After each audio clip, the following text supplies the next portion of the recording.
I'm going to show you a speech revealing how the US, allied with terrorists, intentionally created the chaos in Syria. The speech was given by the former head of the Criminal Law Division at the Pentagon, a veteran soldier and a U.S. Marine who fought in numerous combats for U.S. wars. He is Colonel Richard Black.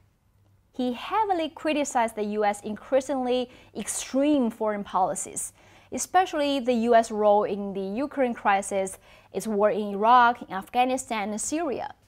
He previously was on my show as well, revealing how the U.S. created the illusion of Chinese and Russian aggression. If you want to check my interview with Colonel Richard Black, you can come to my channel or search both my name, Li Jingjing, and Richard Black's name on YouTube. You will find all the videos. And now, let's hear what Colonel Richard Black explains the truth about the Syrian crisis in his own words. We're told that we're fighting a war on terror, but we're not. We're closely allied with terrorists like Al-Qaeda in an endless quest to destroy Arab civilizations throughout the Middle East. Few Americans can even name all of our wars: Serbia, Iraq, Libya, Syria, Yemen, Somalia, Ukraine. None of them attacked us. We attacked all of them. Just look at the case of Syria. Remember what Syria once was? Before the war, Syria had a nicely balanced economy. It produced most of its own industrial goods, produced its fuel and agricultural products, had very little poverty and enjoyed thriving trade, and it was financially responsible. It had enjoyed 40 years of peace with Israel, and the constitution drafted under President Assad guarantees equal rights for women, and importantly, it guarantees religious freedom in 3 different parts of the text. I've read it. Syria is a model for other Arab states, especially ones like Saudi Arabia, which have no constitution at all.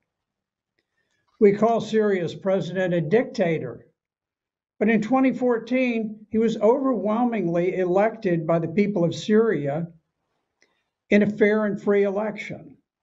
It was very heavily monitored. There were lots of observers. All agreed that it had been a true and valid election. So Syria is a model of elective democracy, if you want to call it that, for the Arab world. But the Americans pretend that the election never happened. And yet many Syrians who spent 15 hours in the blazing sun so that they could vote for President Assad were targeted and killed by US-backed rebels who fired mortars into their midst and killed them. Now, after 10 years of war, I think it's important to recognize, after 10 years of war, not a single rebel leader has ever emerged as a popular figure. With the West loves the terrorists that the people of Syria despise. You know, we're taught to hate President Assad because he cracked down on rioters in 2011, and they say that he gassed his people. But that's not true, because we decided to attack Syria 10 years before all of that. In 2001, Secretary of Defense Donald Rumsfeld ordered the Pentagon to draft plans to overthrow 7 countries in the Mideast, beginning with Iraq, then Syria, Lebanon, Libya, Somalia, Sudan, and finishing off with Iran. Not one of them had harmed the United States. In 2006, the U.S. Embassy in Damascus drew up detailed plans to destabilize and overthrow Syria.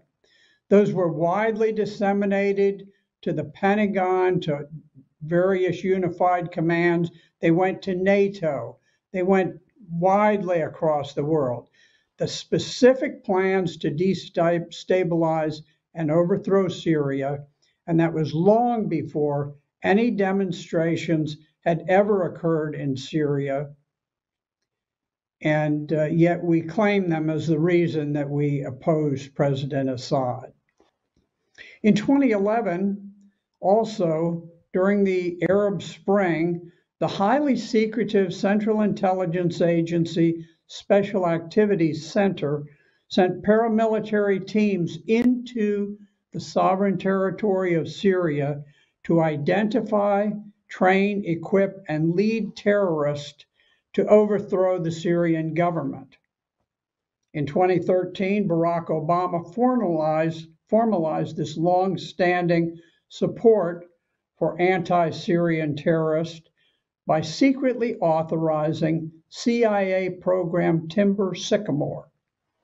Under program Timber Sycamore, the CIA's Special Operations Division trained, armed, and paid thousands of terrorists to fight against Syria. Those armies totally under our control. And in one case, a group in Aleppo, we had paid over 1,000 of their people salaries, given them arms, given them training. And it wasn't until they kidnapped a small Palestinian boy who was being treated in a hospital. They kidnapped him, they took him to the central square in Aleppo. And in order to terrorize the people into not fleeing Aleppo, which was being cordoned off by Syrian troops, they took him to the center in a pickup truck. They grabbed the little boy by the hair. They took a knife and they slashed his head off. And then they paraded it. They held it up and waved it in front of the crowd as a warning. Don't escape from Aleppo. We paid the salaries of every man who held that boy's head aloft. We gave them their weapons. We gave them their truck. We gave them everything that they needed. And it was only after that very gruesome incident that we decided, well, that's an embarrassment. We better not pay them. We have been paying terrorists like this throughout the war. NATO and the United States have maintained an intense propaganda campaign against Syria from the outset. Sarin gas attacks that killed civilians were blamed on President Assad. But not one reporter ever asked why Assad would use gas against children, but not against armies of terrorists bearing down on the capital of Damascus. The reason is obvious. There is no answer for that. And the journalists are smart enough to know that if they ask that question, their career in journalism is finished. Secretary of Defense James Mattis admitted in 2018 that the U.S. had no evidence that Assad had ever used sarin gas. Two courageous Turkish members of parliament were quickly accused of treason after they revealed an indictment, a criminal indictment, that showed how an al-Qaeda cell had infiltrated 2.2 kilos of sarin gas across the border from Turkey for use in Syria, most likely going to Damascus for the initial attack that was the Red Line attack that almost sent American troops into Syria. So why do we attack Syria? Well, there are a number of reasons. Part of it ties in with Israeli foreign policy. But the U.S. also seeks to capture oil and gas routes serving Saudi Arabia. In addition to pipeline access, Saudi Arabia has an intense desire to impose harsh Wahhabi Islam on the religiously harmonious Syrians. The Turks cast a greedy eye on the industrial city of Aleppo. The Turks also want to capture the oil and the agricultural produce of the nation that is produced in northern Syria.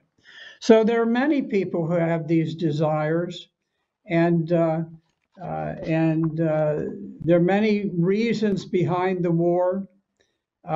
Certainly, the American arms dealers profit immensely from the lucrative deals like the 600 BMP-71 anti-tank missiles that the Central Intelligence Agency rushed to Al-Qaeda in 2014 to prepare them to attack across the Turkish border.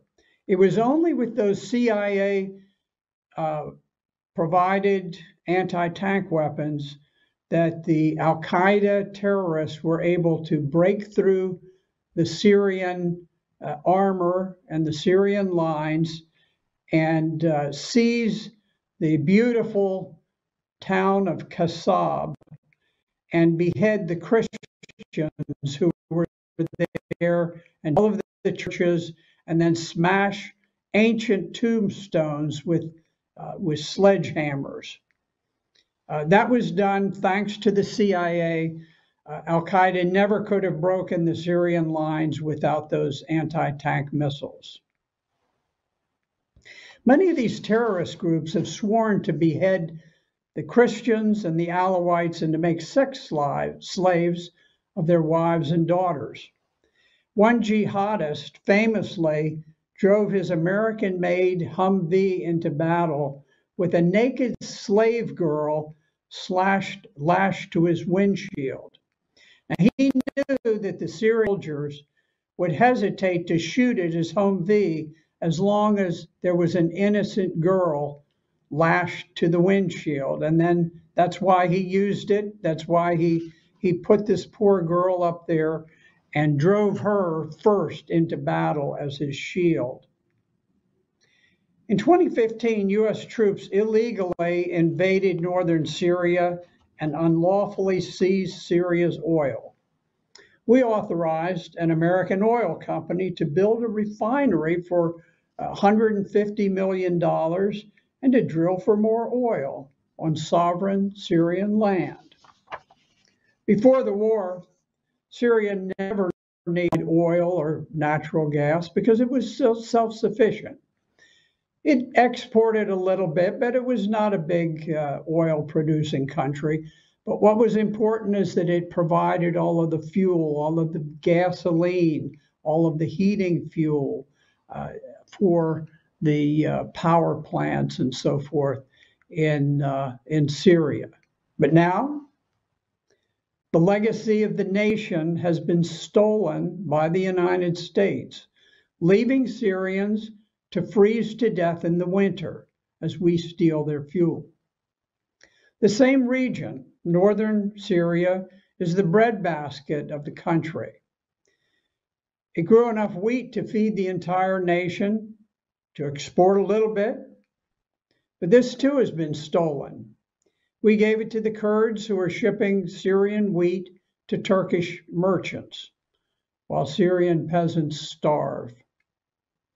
To tighten the noose on Syria, Secretary Mike Pompeo bragged about cutting Syria off from sources of currency and blockading oil tankers arriving from Iran. He's right. We've caused immense death, disease, and suffering for poor Syrians.